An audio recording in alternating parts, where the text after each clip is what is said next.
Hi மகளே, அனைவருக்கும் வணக்கம். இன்றைக்கி நம்ம என்ன வீடியோ பார்க்குறோம்னா, அதாவது தூத்துக்குடி மீனவன் அண்ணா வீட்டில் வந்து புது வீடு குடி போடுறாங்க. அதுக்காண்டி வந்தோம். அப்போ வந்து தூத்துக்குடி ஹார்பரை வந்து ஒரு ரிவ்யூ எடுக்கலாம் அப்படின்னு சொல்லிட்டு இன்றைக்கி நம்ம தூத்துக்குடி ஹார்பருக்கு வந்திருக்கோம். இங்கே உள்ள போட்டுகள் அப்படிலாம் பாருங்களேன், எல்லாம் முக்கால்வாசி, அதாவது 100க்கு 90% போட்டுகள் ஃபுல்லாக வந்து எல்லாமே ஸ்டீல் போட்டு தான், அதாவது இரும்பு போட்டு. ஒரு 10 போட்டு 15 போட்டு தான் இருக்கும் மரப்போட்டு. அப்படியே சரி, இப்போ எல்லா போட்டுகளையும் பார்த்தா எல்லாமே கிட்டத்தட்ட ஒரு 50 அடி 60 அடி 70 அடி அவ்வளோ நீளமாக இருக்குது போட்டுகள்லாம். இது ஒரு மரப்போட்டு. அது சில காரணங்களால் வந்து போட்டு தாழ்ந்துருச்சு. அந்த வீடியோ தான் இப்போ நம்ம பார்த்துட்ருக்கோம். அப்படியே நேராக பார்த்துட்டோம், ஃபுல்லாக அந்த ஹார்பரே ஃபுல்லாக சுற்றி வந்தோம். இப்போ இவ்வளோ வெறிச்சோடி காணப்படுற ஹார்பர் வந்து இன்னும் ஒரு 4 நாள் 5 நாள் தான் இருக்குது. இந்த 4 நாள் 5 நாள் கழித்து இந்த ஹார்பர் வந்து ஃபுல் ஹவுஸ்ஃபுல் ஆயிரும். அதாவது நடக்கிறதுக்கே வந்து ரொம்ப சிரமமாக இருக்கும். அந்த அளவுக்கு வந்து கடலுக்கு போயிடுச்சுன்னா அந்த அளவுக்கு க்ரௌட் ஆயிரும். இந்த ஹார்பரை ஃபுல்லாக சுற்றி பார்த்தா அவ்வளோ அருமையாக இருக்குது. இப்போ பார்த்துருக்கிறது அனல் மின் நிலையம். அதாவது தூத்துக்குடி ஹார்பர்லேருந்து பார்க்க அவ்வளோ அருமையாக தெரியுது பக்கத்துலேருந்து பார்க்க. நீங்கள் தூத்துக்குடி ஹார்பர் போயிருந்தீங்கன்னா கமெண்ட் பண்ணுங்கள். அங்கே எப்படி இருக்குது, எவ்வளோ அழகாக இருக்குதுன்னு பார்த்துருந்தீங்கன்னா கமெண்ட் பண்ணுங்கள். நான் ஹார்பர்லேருந்து தான் ஃபஸ்ட் டைம் நான் ஹார்பருக்கு போகிறேன். ஆனால் அவ்வளோ முக்கால்வாசி போட்டுமே வந்து ஸ்டீல் போட்டு தான். மரப்போட்டுங்கிறது வந்து ரொம்ப ரொம்ப கம்மியாக தான் இருக்குது அங்கே. எல்லாம் வந்து இந்த போட்டை பாருங்கள். எல்லா போட்டோட இது கொஞ்சம் வித்தியாசமாக இருக்குது இந்த போட்டு. மற்ற எல்லா போட்டுகளும் வந்து நம்ம பாமன் ராமேஸ்வரம் இருக்கிற போட்டுகள் மாதிரி தான் இருக்குது.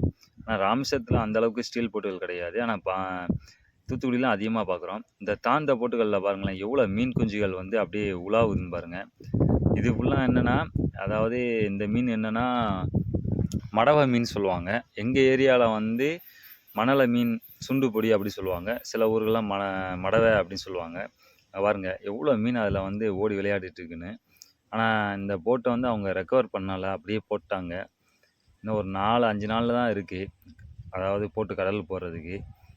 நாங்கள் அதில் ஏறி பார்த்தோம், அவ்வளோ மீனுமே அதுக்கெலாம் சுற்றிக்கிட்டு தெரியுது. எங்களுக்கு இது ஒரு புதுசாக இருந்துச்சு. அதாவது நம்ம தூத்துக்குடி ஹார்பரில் போய் எப்படி இருக்குது, போட்டுகள்லாம் எப்படி இருக்குதுன்னு பார்த்தா, ஆனால் அவ்வளோ போட்டுமே பெரிய பெரிய போட்டுகள் தான், அவ்வளோ ஸ்டீல் போட்டுகள் தான். அதாவது ஒரு போட்டில் ஏறி நின்று ஃபுல்லாக எடுத்தேன் வீடியோ. மேலே இருந்து பார்க்க எவ்வளோ அருமையாக இருக்குன்னு பாருங்கள் எப்படி இருக்குன்னு. அதாவது இந்த ஹார்பரில் எத்தனை போட்டு நிற்கிதுன்னு கணக்கே பண்ண முடியல. அவ்வளோ போட்டுகள் வந்து அவ்வளோமே கட்டி போட்டு கிடக்கு. இன்னும் கொஞ்ச நாளில் போயிடும். இது வீல் ஹவுஸு, அதாவது போட்டோட கண்ட்ரோல் ஃபுல்லாக வந்து இந்த வீல் ஹவுஸ்குள்ளே தான் இருக்குங்க.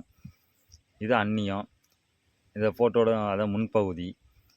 அப்படியே பார்த்துக்கிட்டு அப்படியே சரி ரைட்டு அங்கிட்டு அப்படியே நடந்து போவோம் அப்படின்னு சொல்லிட்டு அப்படியே வந்தால், இது வந்து போட்டி யார்டு.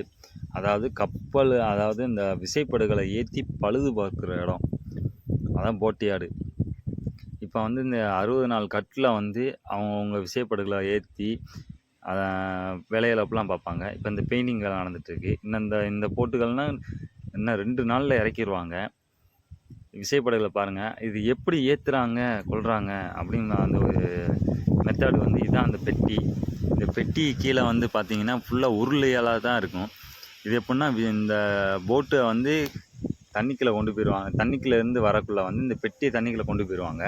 கொண்டு போனோடனே அந்த போட்டுக்கு கீழே இந்த பெட்டியை சொருகிட்டு ஃபுல்லாக ரோப்பு இருக்கும், அதாவது இன்ஜினில் இருக்கும். அந்த பெட்டியை கொண்டு போய் கரெக்டாக அந்த இடத்துல வச்சுட்டு அந்த பெட்டியால் தான் அந்த போட்டை மூவ் பண்ணி கொண்டு வருவாங்க. அந்த போட்டை அங்கிட்டு இங்கிட்டு கிழிக்காமல் இருக்கிறதுக்கு தான் 2 சைடில் வந்து கட்டாக வச்சுருப்பாங்க. ஆனால் இங்கே ஒரு என்ன வித்தியாசம்னா, இந்த பெட்டியை வெளியே எடுக்கவே மாட்டாங்க. ஆனால் மண்டபம் ராமேஸ்வரம்னா வந்து போட்டை தனியாக வச்சுட்டு அந்த கீழே உள்ள பெட்டியை எடுத்துருவாங்க. ஆனால் இங்கே வந்து அந்த ப்ராசஸ் இல்லை. எல்லாம் பெரிய போட்டுனால அந்த பெட்டியை எடுக்க மாட்டாங்க. போட்டு ஏற்றி வச்சதோட அவங்க ஃபுல்லாக பெயிண்டிங் அடித்து முடித்து அதே பெட்டியிலே இறக்கிடுவாங்க. இப்போ பார்க்குற போட்டு கிட்டத்தட்ட ஒரு 90 அடி 100 அடி இருக்குங்க. பார்க்குற வீடியோவில் பார்க்குறதுக்கு தான் இப்படி இருக்குது. ஆனால் வந்து நான் நேரில் பார்க்கக்குள்ள நானே வியந்துட்டேன். கிட்டத்தட்ட ஒரு 90-100 அடி இருக்குது இந்த போட்டு, அவ்வளோ பெரிய போட்டு. இப்போ பார்க்குறது வந்து ரோப்பு. இந்த ரோப் மூலிமா தான் இன்ஜின்லேருந்து இழுத்து இந்த போட்டுகளை வந்து மேலே ஏற்றுறாங்க. ரோப்போட கனத்தை பாருங்கள், எல்லாம் இரும்பு ரோப்பு, அதாவது ஸ்டீல் ரோப்பு. அவ்வளோ கனமாக இருக்குது இந்த ரோப்பு ஃபுல்லாக. நான் பார்த்தேன், சரி எங்கள் ஏரியாவில் ஃபுல்லாக வந்து சின்ன ரோப் தான் யூஸ் பண்ணுவோம், ஏன்னா எல்லாம் சின்ன போட்டுகள் தான். ஆனால் இங்கே வந்து பெரிய போட்டுகளாக இருக்குது. எல்லாம் 50 அடி 80 அடி 100 அடி அந்த மாதிரி சைஸ் தான் இருக்குது. இப்போ பார்க்குற இடம் வந்து இதான் ஆத்துவா. இது வழியாக தான் அந்த போட்டுகளை கொண்டு வந்து இந்த போட்டுகளை மேலே ஏற்றுறாங்க. இந்த ஒரு இடத்து வழியாக தான் அந்த போட்டை வந்து ஏற்றி வேலை பார்த்துட்டு திருப்பி அந்த இடத்து வழியாக தான் இறக்கி கொண்டு போவாங்க. நம்ம சேனலில் கடல் சம்மந்தப்பட்ட வீடியோக்கெல்லாம் போடுறோம். மறந்து நம்ம சேனலை சப்ஸ்கிரைப் பண்ணிக்கோங்க, லைக் பண்ணுங்கள், கமெண்ட் பண்ணுங்கள். தேங்க்யூ மக்களே.